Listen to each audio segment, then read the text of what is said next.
अस्सलाम वालेकुम स्टूडेंट्स, कैसे हैं आप सब। हमने स्कैनफ के प्रोग्राम स्टार्ट किए हुए हैं, जिसमें आज हमें प्रोग्राम नंबर 10.15 करना है। प्रोग्राम की स्टेटमेंट है, write a program that gets temperature from the user. आपने एक प्रोग्राम लिखना है जिसमें आपने यूज़र से टेम्परेचर लेना है सेल्सियस में। ठीक है, सेल्सियस में आपने टेम्परेचर लेना है और उसको आपने कन्वर्ट करना है फ़ारेनहाइट में। आपको ये फॉर्मूला भी दिया हुआ है, सेल्सियस को फ़ारेनहाइट में कन्वर्ट करने का ये फॉर्मूला होता है। अब यहाँ पे क्या है कि आपने यूज़र से टेम्परेचर लेना है, तो यूज़र से टेम्परेचर आपने सेल्सियस में लेना है, तो आपको एक वेरिएबल चाहिए। जब यूज़र आपको टेम्परेचर दे और उस वेरिएबल में जाके वो टेम्परेचर स्टोर हो जाए, तो इसलिए हमने क्या किया, यहाँ पे सेल्सियस एक वेरिएबल ले लिया। ठीक है, इसमें जाके हमारा जो भी यूज़र सेल्सियस में टेम्परेचर देगा वो यहाँ पे सेव हो जाएगा। आप चाहे यहाँ पे कोई अपनी मर्जी का भी वेरिएबल ले सकते हैं। ठीक है, और यहाँ पे हमने एक फ़ारेनहाइट वेरिएबल लिया है। फ़ारेनहाइट का वेरिएबल हमने इसलिए यहाँ पे यूज़ किया है ताकि रिज़ल्ट जो आए, यानी कि इस पूरी कैलकुलेशन करने के बाद जो रिज़ल्ट आएगा वो जाके एफ में क्या हो जाएगा, स्टोर हो जाएगा। ठीक है, तो फ़ारेनहाइट में उसको हमने स्टोर करने के लिए हमने फ़ारेनहाइट का वेरिएबल यूज़ किया है।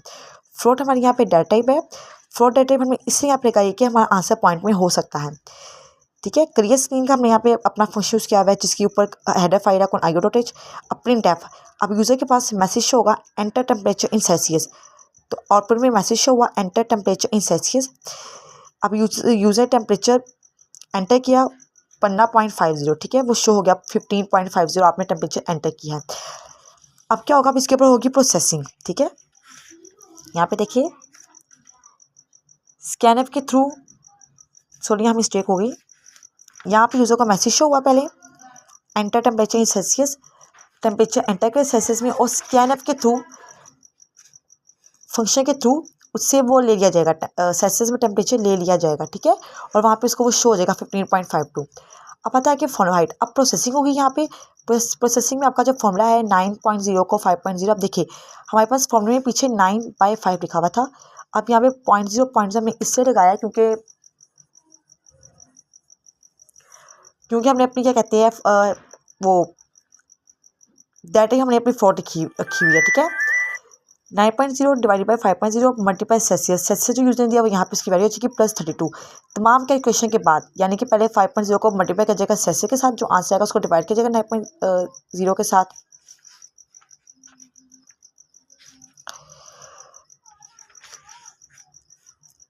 9.0 को पहले मल्टीप्लाई किया जाएगा सेल्सियस के साथ, जो आंसर आएगा उसको डिवाइड किया जाएगा 5.0 के पास, फिर प्लस किया जाएगा 32 के साथ। फिर जो कैलकुलेशन के बाद आंसर आएगा वो जाके फ़ारेनहाइट में सेव किया जाएगा। फिर यूज़र को प्रिंट होगा प्रिंट एफ के through temperature in Fahrenheit. Same ये चीज़ प्रिंट हो जाएगी टेम्परेचर इन फ़ारेनहाइट इज़। ठीक है, अगर ये फॉर्मेट स्पेसिफाइड, आपको पता है फॉर्मेट स्पेसिफाइड प्रिंट नहीं होता, ये %5.2f ये प्रिंट नहीं होगा, बल्कि जो इसका वेरिएबल है यहाँ पे, वेरिएबल इसका क्या फ़ारेनहाइट, ये प्रिंट होगा। फ़ारेनहाइट में वापस क्या वैल्यू आई है, ये हमारे पास वैल्यू पॉइंट में 59.9। ठीक है, और यहाँ पे जो 5.2 का मतलब है, 5 का मतलब है कि इतने कॉलम्स वो रिजर्व कर लेगा। ठीक है, इतनी जगह वो 5 की वो जगह रिजर्व कर लेगा, 1 2 3 4 5। और 0.2 का मतलब है कि पॉइंट के बाद 2 डिजिट लिखे जाएंगे। ठीक है, तो यहाँ पे हमारी आउटपुट ही ऐसी थी, तो हमारी आउटपुट यानी कैसे आ गई है। ठीक है, अब हमारे पास प्रोग्राम नंबर 10.16 है, write a program that gets. इसमें भी आपने दैट गेट यानी कि गेट करना है यूज़र से 3 डिजिट नंबर, आपने 3 डिजिट नंबर यूज़र से गेट करना है। फिर आपने उसको डिस्प्ले करवाना है रिवर्स करके आपने इसको डिस्प्ले करवाना है। आपको यहाँ पे एग्जांपल दी हुई, जैसे 1 2 3 है, इसका रिवर्स क्या होगा 3 2 1। सेम हेडर फाइल का आपको पता है, नीचे हमने यूज़र से लेना है 3 डिजिट नंबर। ठीक है, एक हमने लिया एन वेरिएबल हमने यूज़ किया अपना, एक हमने ए और एक हमने बी। अब हमने ये NAB क्यों, उसके नीचे में आपको नीचे जाके आपको पता चल जाएगा। प्रिंट एफ से यूज़र को स्टेटमेंट शो एंटर करे 3 डिजिट नंबर। यूज़र ने ये नंबर एंटर किया 512, स्कैनर के थ्रू ये नंबर शो हो गया। ठीक है, अब यहाँ पे प्रोसेसिंग हो रही है, इसी से सारी क्या हो रही है, प्रोसेसिंग हो रही है। वो कह रहे हैं एन को डिवाइड करें 100 पे। एन आपका क्या था 512 जो यूज़र ने दिया था। ठीक है, तो एन जो 512 था उसका जब आप डिवाइड करेंगे 100 पे, तो आपका आंसर आ जाएगा 5.12। आंसर आपका पॉइंट में आ रहा है, लेकिन ऊपर में डेटा क्या इंटीजर, तो वो सिर्फ 5 को समझेगा, 5 को कंसिडर करेगा, 5 को नहीं करेगा कंसिडर। नीचे वाले में अब ए में क्या आ गया आपका 5। ठीक है, ए में क्या आ गया 5, क्योंकि आपको पता है बीच में ये सेमी ऑपरेटर लगा हुआ है, ये इक्वल का साइन क्या है, सेमी ऑपरेटर है जो राइट हैंड साइड की वैल्यू असाइन कर देता है लेफ्ट हैंड साइड को। अब यहाँ पे n semi operator n mod 100, जब आप एन का मोड देखें 100 के साथ, एन क्या आपका 512 है, उसका मोड देखें 100 के साथ, तो आंसर क्या आ जाएगा 12। अब आपके एन में क्या आ गया, 12 आ गया। नीचे कह रहा है b equal n, sorry semi operator n, अब एन आपका 12 है, अब एन आपका 512 नहीं है बल्कि 12 है। 12 का मोड 10 के साथ हुआ था, आंसर था 1.2, 0.2 को वो कंसिडर नहीं करेगा 1, तो यहाँ पे बी में क्या आ जाएगा 1 आ जाएगा। Okay, n semi operator n mod 10, अब वो कह रहे हैं एन का मोड 10 के साथ, एन क्या था आपका 12 था, तो एन का मोड 10 के साथ 2 आ जाएगा, तो एन में क्या आ गया 2 आ गया। अब एन की वैल्यू 2 हो गई है, अब 12 भी एन की वैल्यू नहीं है, अब 2 हो गई है, क्योंकि आपको पता है वेरिएबल्स क्या होते हैं वो चेंज होते रहते हैं। प्रिंट एफ, अब यहाँ पे शो होगा आपको print F number in reverse order, number in reverse order is, ये इज, अब ये परसेंटेज फॉर्मेट स्पेसिफाई आपको पता शून्य होगा, लेकिन इसका पहला वेरिएबल यहाँ पे एन है, और एन में क्या वैल्यू थी 2 आ गया।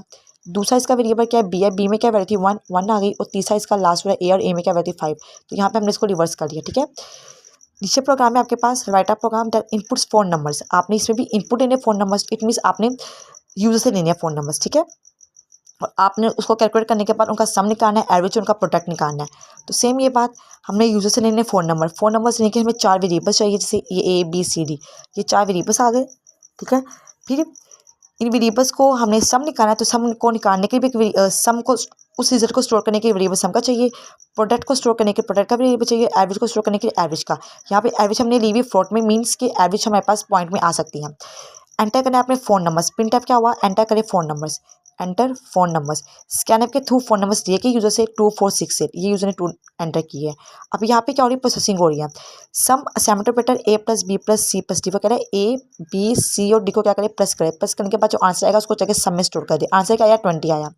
अभी आंसर 20 आया, अभी प्रिंट नहीं हुआ। ठीक है, प्रोडक्ट, अब वो कह रहे हैं ए को बी के साथ, बी को सी और सी को डी के साथ प्रोडक्ट करें, तो प्रोडक्ट करने के बाद क्या आंसर आएगा 384 जाके जो इस प्रोडक्ट के वेरिएबल में सेव हो जाएगा। एवरेज करें सम डिवाइडेड बाय 4.0, यानी कि जो भी सम आया है उस सम यानी कि 20 को डिवाइड करें 4.0 पे, यानी कि 4 पे। 4 का मतलब कि टोटल 4 नंबर से, तो टोटल नंबर्स पे हमने इसको डिवाइड कर दिया, तो आंसर क्या आया 5.00।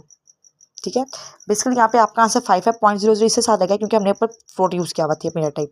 अब ये प्रिंट होगा स्क्रीन के ऊपर आ गया, print f sum of on numbers, sum of on numbers, ये आपका क्या है फॉर्मेट स्पेसिफाई, ये तो प्रिंट नहीं होगा, लेकिन इसका वेरिएबल सम है, सम में क्या पड़ा हुआ है 20 प्रिंट हो जाएगा। सेम नीचे product of on numbers, percentage आपका फॉर्मेट स्पेसिफाई प्रिंट नहीं होगा, लेकिन इसका वेरिएबल प्रोडक्ट है, प्रोडक्ट ने वैल्यू पड़ी हुई 384, वो आके प्रिंट हो जाएगी। और ये आगे न्यू लाइन है। ठीक है, ये इसका मतलब है न्यू लाइन, मीन्स के नेक्स्ट लाइन पे मूव करना है, आउटपुट में आपने नेक्स्ट लाइन पे जाना है। और लास्ट है average of on numbers 5.2 F average, इसकी जो भी एवरेज आई थी वो स्क्रीन के ऊपर शो हो जाएगी। 5.2 का मतलब है 5 आपके टोटल कॉलम्स हो गए, और पॉइंट के बाद 2 ही रकमों का आपने कंसिडर करना है।